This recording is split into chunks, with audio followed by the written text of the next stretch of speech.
शरद पवार गटांच्या अत्यंत प्रामाणिक आणि ऊर्जावान नेत्या जिल्हा परिषदेच्या सभापती उज्ज्वलाताई बोडारे आणि 18 सरपंच आणि 90 ग्रामपंचायत सदस्य, सेवा सहकारी आणि कृषी उत्पन्न बाजार समितीचे मोठ्या प्रमाणावर सदस्य आज समीर मेघे यांच्या नेतृत्वामध्ये भारतीय जनता पार्टीत त्यांनी पक्षप्रवेश केला आहे।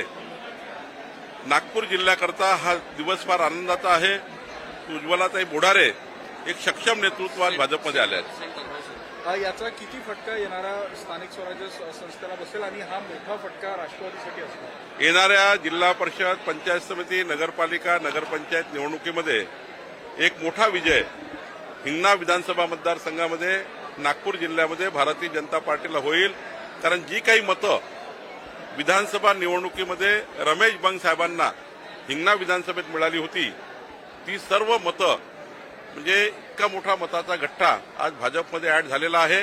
आणि केवळ मताकरता नाही तर उज्ज्वलाताई बोडारे या प्रामाणिक कार्यकर्त्या, संघटनेच्या कार्यकर्त्या आहे, यांचा उपयोग संघटनेला होईल आणि मोठ्या प्रमाणावर भारतीय जनता पार्टीचा विचार हा समाजाच्या शेवटच्या माणसापर्यंत पोहोचेल, याकरता त्यांनी या ठिकाणी भाजपमध्ये पक्षप्रवेश केला। उद्धव ठाकरे यांनी पुन्हा एकदा राज ठाकरेंना साथ घेतली, कारण सोशल मीडियामध्ये त्या दोघांचा एक फोटो त्यांनी जो आहे तो शेअर केलेला आहे। त्यामुळे पुन्हा एकदा या चर्चांना उधाण आलेलं आहे की उद्धव ठाकरे राज ठाकरे, माननीय राज ठाकरेजी, उद्धव ठाकरेजी यांनी जर त्यांची युती केली तर त्यांचा तो अधिकार आहे।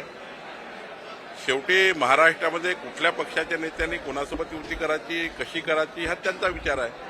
त्यांची युती होत असेल तर आम्हाला काही प्रश्न नाही आहे। शेवटी आम्हाला आमचा पक्ष मजबूत करायचा आहे, त्यांना त्यांचा पक्ष मजबूत करायचा आहे। त्यामुळे त्यांच्या युतीवर मी काही बोलणार नाही।